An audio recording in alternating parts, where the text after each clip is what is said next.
Hello दोस्तों, स्वागत है आपका रित्याज एम्पायर में। दोस्तों हम लोग यूजीसी नेट जेआरएफ के प्रश्न पत्र 1 के सारे पीवाईक्यू क्वेश्चन कवर कर रहे थे दोस्तों।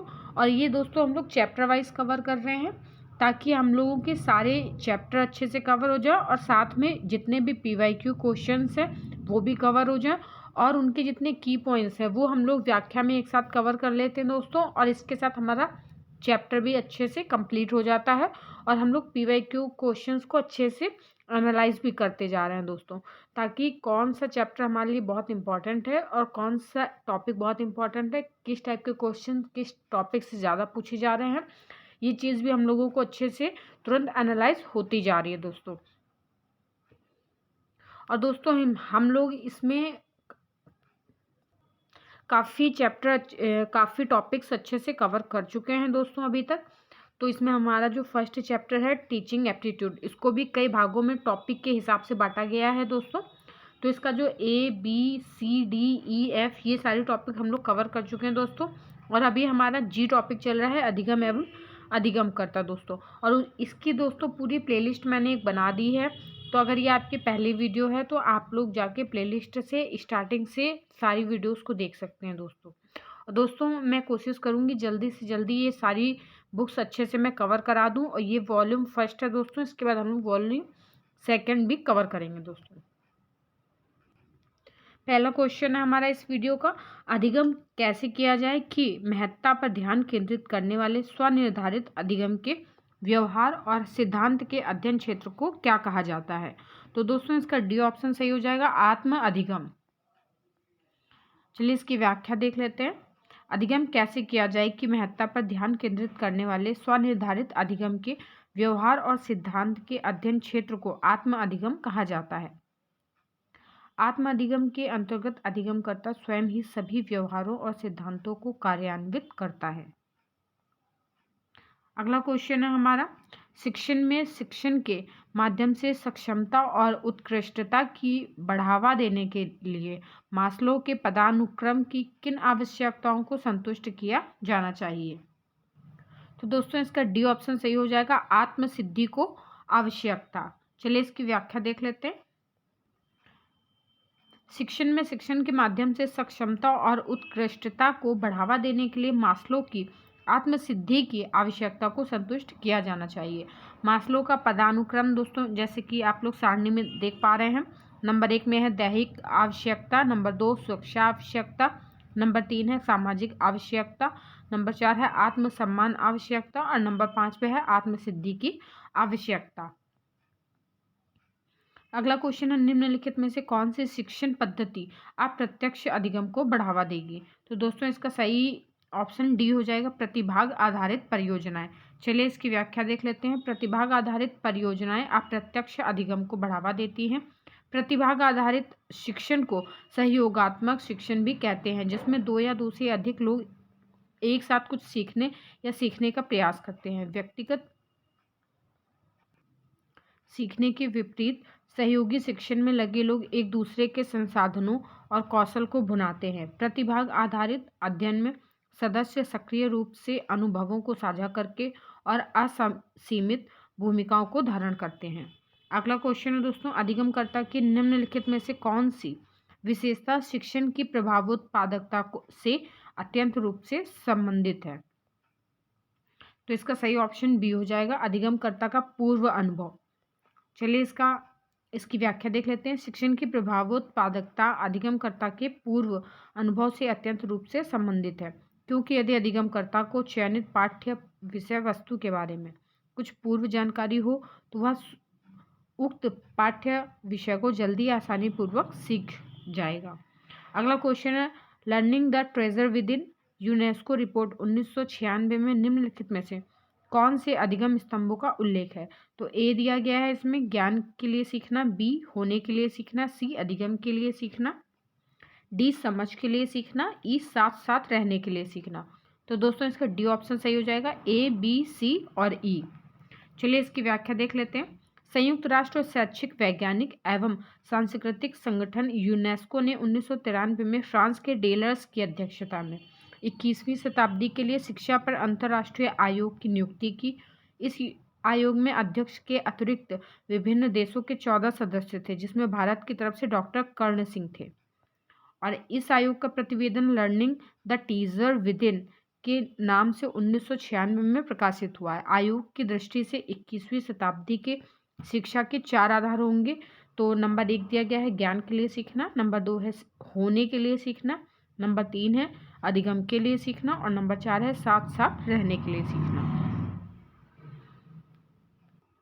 अगला क्वेश्चन है दोस्तों इसमें 2 कथन दिए गए हैं और हमें उसके बाद निष्कर्ष भी दिए गए हैं। तो सबसे पहले हम कथन पढ़ेंगे। पहला कथन है लड़कों की अपेक्षा लड़कियां अधिक मेहनती हैं। कथन दूसरा है लड़कों की अपेक्षा लड़कियां अधिक भावुक होती हैं। तो और इसका निष्कर्ष दिया गया है। निष्कर्ष पहला है लड़कियों की अपेक्षा लड़के बेहतर प्रबंधक होते हैं और निष्कर्ष दूसरा है दोस्तों परीक्षा में लड़कों की अपेक्षा लड़कियां बेहतर अंक प्राप्त करती हैं। तो इसका बी ऑप्शन सही हो जाएगा। केवल निष्कर्ष दूसरा अनुसरण करता है। अगला क्वेश्चन है हार्वर्ड पाठ्य योजना में पदों की संख्या है।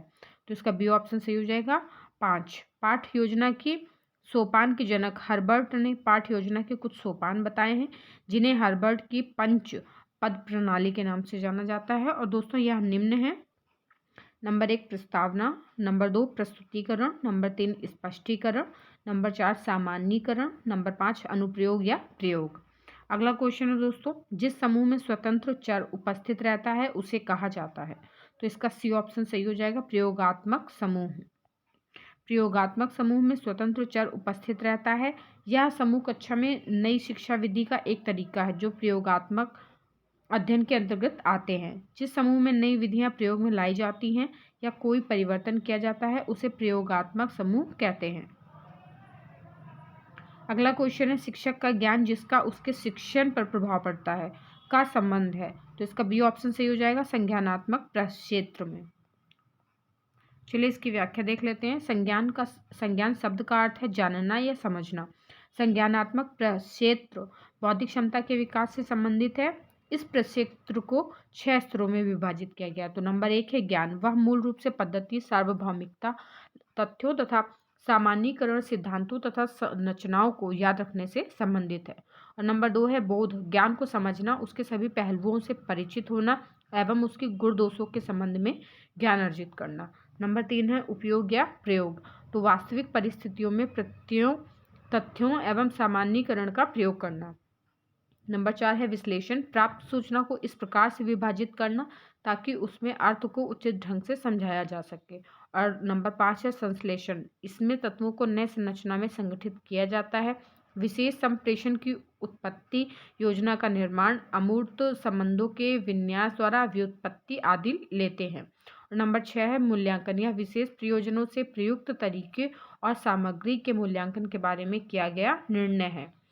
अगला क्वेश्चन है दोस्तों पीटर परीक्षा में फेल हो जाता है और अपनी विफलता का श्रेय दोषपूर्ण प्रश्न पत्र को तैयार करने में देता है।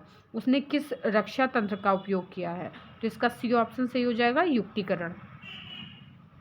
पीटर परीक्षा में फेल हो जाता है और विफलता का श्रेय दोषपूर्ण प्रश्न पत्र को तैयार करने में देता है। यह उसने युक्तिकरण रक्षा तंत्र का उपयोग किया है। युक्तिकरण एक अस्वीकृत रक्षा तंत्र है जो किसी व्यक्ति को संवेगात्मक संघर्षों या आंतरिक या बाहरी तनावों से निपटने के लिए गलत स्पष्टीकरण देने या गलत व्याख्या करने से आश्वस्त करता है दोस्तों। तो ये हो जाएगा युक्तिकरण दोस्तों। अगला क्वेश्चन है सीखने वालों को स्वयं ज्ञान की खोज करने का अवसर देना को किसने कथित किया है। तो इसका डी ऑप्शन सही हो जाएगा फ्रॉबेल ने। दोस्तों फ्रॉबेल महोदय द्वारा यह कथित है कथन। अगला क्वेश्चन है कुछ विद्यार्थी विद्यालय में देर से आते हैं, आप क्या करेंगे। तो इसका सी ऑप्शन सही हो जाएगा सही कारण का पता लगाएंगे। दोस्तों ये तो बेसिक क्वेश्चंस हैं जो कॉमन सेंस से भी इसके आंसर सही हो सकते हैं। अगला क्वेश्चन है छात्र गृह कार्य करके नहीं लाते हैं, आप उनके साथ कैसा व्यवहार करेंगे दोस्तों। तो दोस्तों इसका सही ऑप्शन होगा ऑप्शन बी गृह कार्य ना करने का कारणों का पता लगाएंगे।